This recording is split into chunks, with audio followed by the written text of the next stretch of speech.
Hi, good morning, everyone, and thanks again for joining us for this capacity building workshop. So as the chair said, I'm going to be speaking about maximizing visibility for success at this Olympiad. And being that these capacity building workshops are really geared towards helping particularly some of us at a particular development level to really move up and to really help structure our organization and essentially build capacity.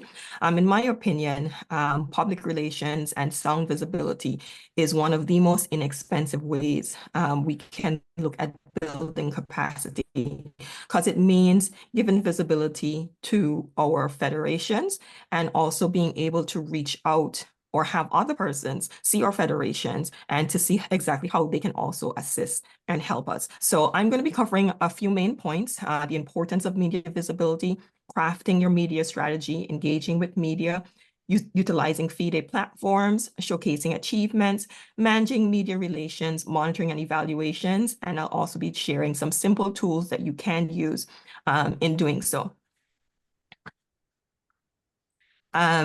A quote that we like to throw around in the comms world is Bill Gates, and he said, if I was down to my last dollar, I'd spend it on public relations.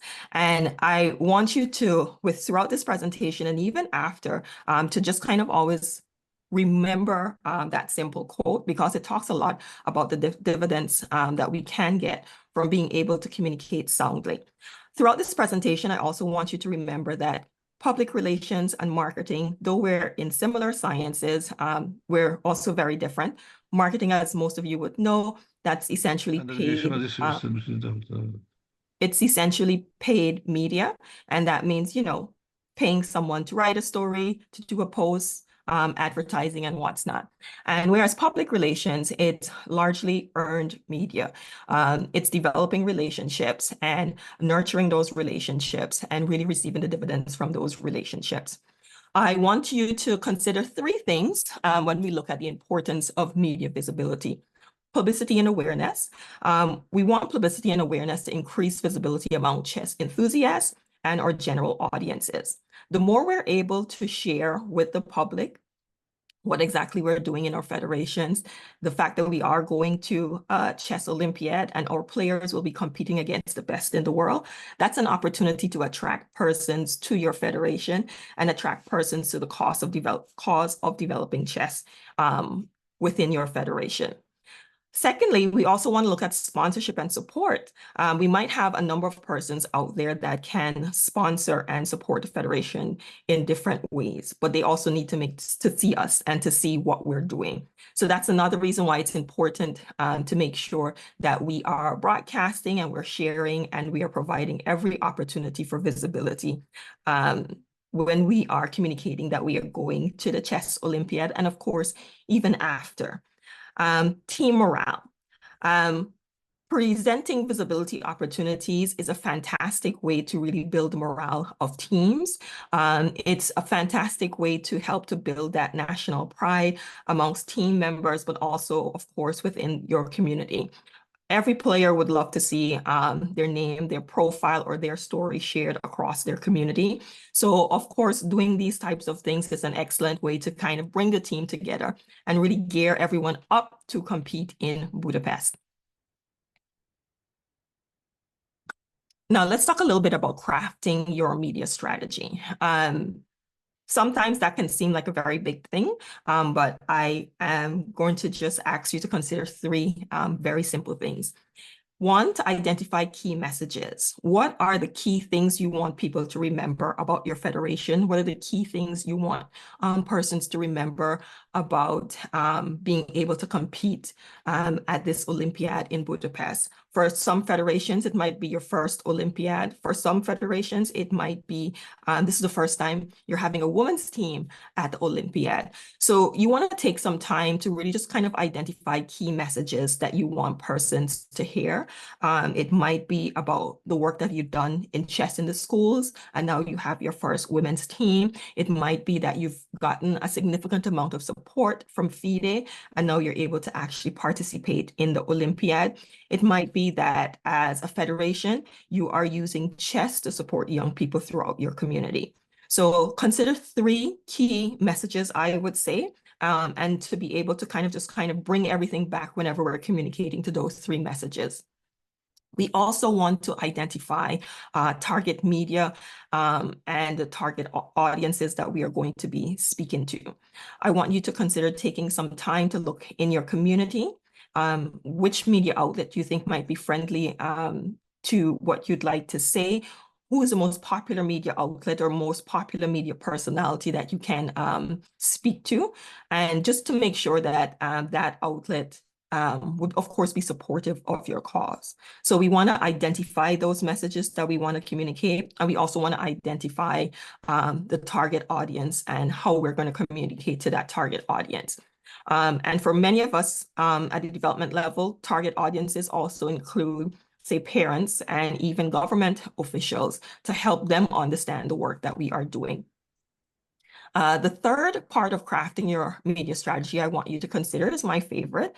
It's storytelling. It's really being able to tell the story of how you are going to the Olympiad, to tell the story of the experience at the Olympiad, and of course, at the end, to tell the stories of the lesson learned and how your federation is going to be moving forward from the tremendous opportunity of competing in Budapest. We are naturally curious individuals. We want to know things, and storytelling is a great way for us to share the journey of getting to Budapest, the experience of Budapest, and what we've learned as a federation once we get back from Budapest.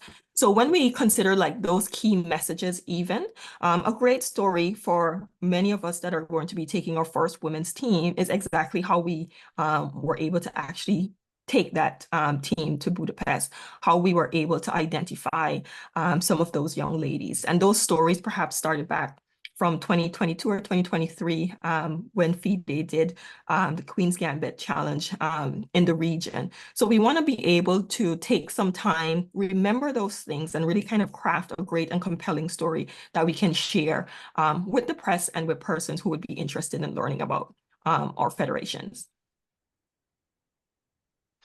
Engaging with the media. We need to proactively reach out to journalists, editors, and influencers. And this can be intimidating. I've been in comms for a bit, and it's still intimidating to me to reach out to some press that I might not know. But I want to encourage you to be a bit shameless in doing so. This is a free opportunity to tell your story. It's a free opportunity most times, and should be, to really highlight your players, kind of really tell the story of how you all are going to the federation. It's an opportunity to help to develop your federations and to kind of to encourage more persons to look at chess and to see and to be able to find more competitive players to develop chess in your territories. So I want to really encourage you to be a bit shameless. Look at all of the media outlets, the ones that you think would be friendly, and don't be afraid to just simply craft a template email and to just send out one day to as many as possible, asking to be interviewed or sharing your story and asking if they would like to follow up or to meet you or to come by the federation, check out some games and what's not. I'm going to always be a bit of an old school person. A press release is still a very solid way of communicating to the public. It is an opportunity to kind of share your origin story in a very detailed way. I know we all run to social media and write very short quotes, but when you send a press release to the press, it's a really great opportunity for them to have long form information. It's an opportunity for you to provide context and to really lay out your story so that from that, they can develop their own stories. So I don't want you to ever forget to kind of make sure that you write those things down. And out of all of this, we are going to look forward to some interviews from the press and some opportunities for our players and administrators in the federations to really speak about the journey of your chess federation. It's important that you go back and you have some time with each of your players and your federation administration to make sure that everyone has a similar story or we understand the key messages that we are going to be communicating to the press. What you're going to find at the Olympiad, and I come from a very small federation in the Caribbean, but what you will always find is that people are interested. And if you're going to go all the way across the world, you might find some Hungarian press that know nothing about your island and never heard about your story, but they want to know more and they want to help their audience to know a little bit more. So I would definitely encourage, it doesn't matter how small your federation might be, it is very important to just make sure that you prep your players, prep your admin to make sure that they're able to effectively communicate those key messages and to tell that story of your federation. Utilizing FIDE platforms. I definitely cannot speak for FIDE in terms of if you send FIDE a press release, they will post it on the FIDE website. But I want us to consider some creative ways that we can utilize FIDE platform. FIDE is an international organization. It has a very significant following. If the president of FIDE says something, a number of media organizations are going to pick that up. So we want to see what opportunities we might have to be able to utilize FIDE's platform to get some media visibility for ourselves. So of course, website and social media. Definitely for your social media, make sure that you've optimized your social media, meaning that we can easily find you via Facebook, Twitter, Instagram, whatever that you are using. Oftentimes on Facebook, when we just create a page, they'll give us like some numbers or something of the sort. I definitely encourage you to just make sure that you have your chess federation's name in it so that people can easily find you. There are going to be lots of photographers from FIDE and everyone trying to capture the moment. Make sure that you assign someone to go through those photographs and to kind of really see how you can cross-post that information on your platform. For instance, I saw that in Kits, you're going to be having a women's team and the women's commission. There was a great photo there. And, you know, St. Kitts cross-posted that information. That's a fantastic way in terms of utilizing FIDE's platform. And going into the collaboration aspect, excuse me, that's another way that you can collaborate. Whatever funding or support that you might be getting from FIDE, make sure that you take some time to kind of just share it with the press, because this is international support that we are getting, and to be able to say that you are in collaboration with the International Chess Federation. And thirdly, whatever reports that are coming out for FIDE, I'm quite sure the Women's Commission is going to be sharing some information about who have been given the opportunity to form women's team and the support that they're providing. Utilize those reports to get additional information so that you can share that with your audience. And showcasing your achievements. You want to, of course, always highlight successes, showcasing the achievements of individual players. You might have a player that is going into the Olympiad with your federation that has achieved remarkable success. If they're a youngster within your youth program, take some time to do a nice profile. We always love following young people. Do a nice profile that you can share with local press, but also that you can share, of course, on social to just showcase the work that you all are doing and to showcase the individuals within your federation. Visual content, whatever photos, videos, infographics that you might have, it's always a great opportunity to share those. In a number of the regions, we are very WhatsApp savvy. So those are great opportunities and great places to really show visual content that can travel really fast, meaning that people will forward it quickly and you'll be able to kind of really show and demonstrate to everyone the work that you all are doing. And whenever persons are engaging with your content, make sure that you respond to them and make sure that you are kind of really watching what they're saying. They might have a useful something to share, but people always like to feel very involved. So whenever we're posting, let's not forget to be social on social and make sure that we respond to those content. And perhaps if it's showing content of the team preparing or in session and you realize that a lot of people really like that content, I definitely encourage you to share more of that content so that you can continue to kind of build up the audience of persons that are going to be on your page or viewing your work as you prepare to head to the Olympiad. Um, Media, it's like we said, we want to try to attract as much media as possible, but they do need to be managed.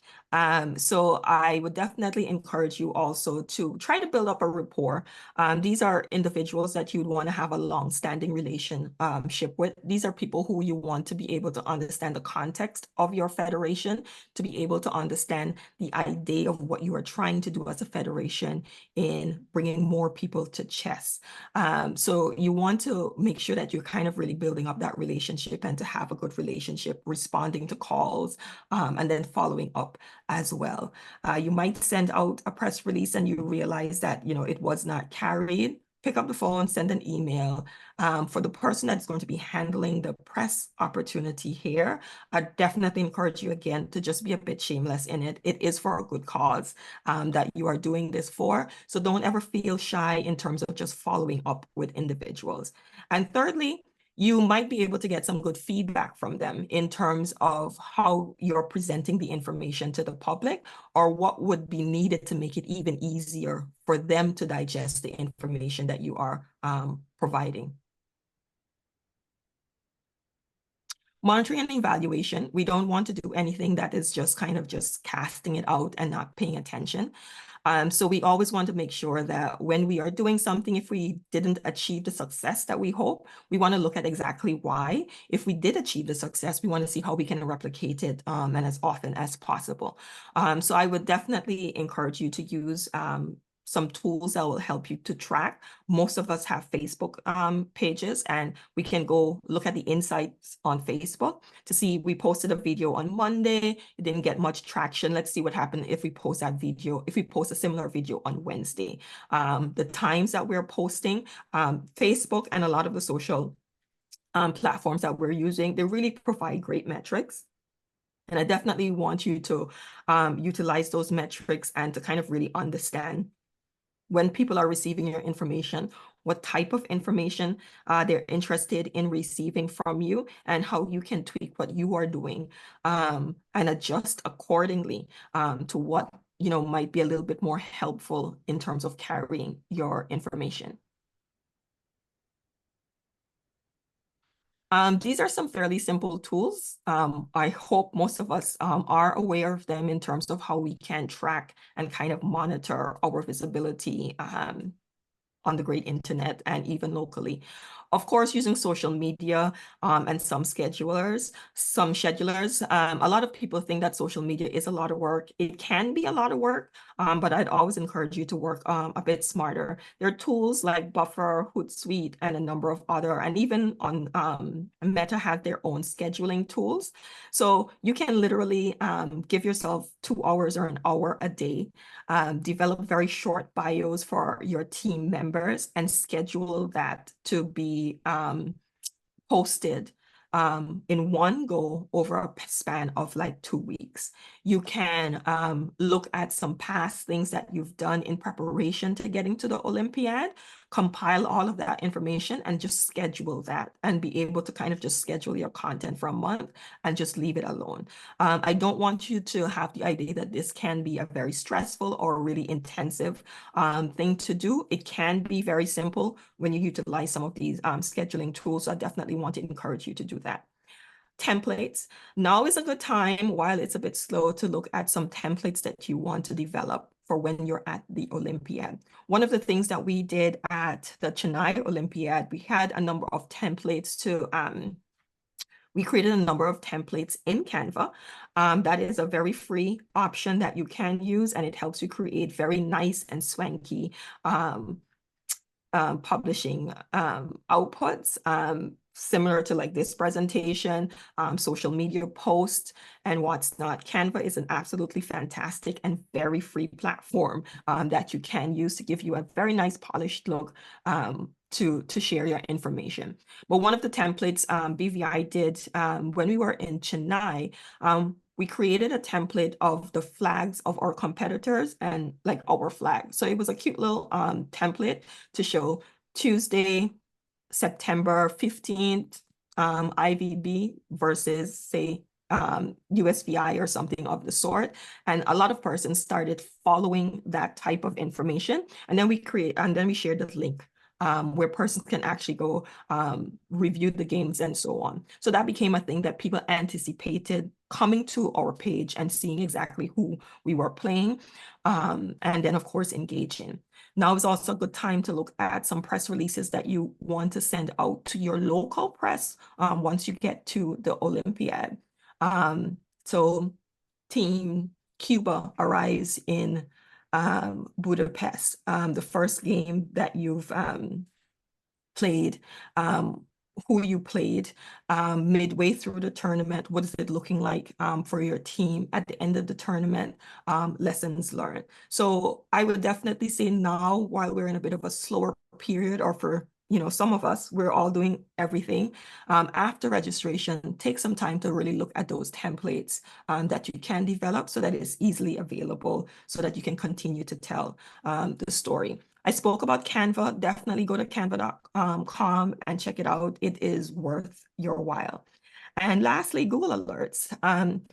Anyone can simply go to Google and do an alert. And what a Google alert is, anytime, say for instance, the Nigeria Chess Federation is mentioned on the internet, you get an automatic email and the link to where it is mentioned. It's a great opportunity to do this so that you can track what is being said, and you might not have the time to scour all of FIDE's website during the Olympiad. That information will come to you. I will always tell you as well to use different abbreviations. So in quotation marks, you might write South Africa Chess Federation, South Africa Chess, or something that you think persons might call you, so that whenever that is mentioned, it automatically comes to your inbox. So those are some simple tools that you can use. I definitely encourage you to consider a few of them, Canva in particular, and hopefully really try to maximize the opportunity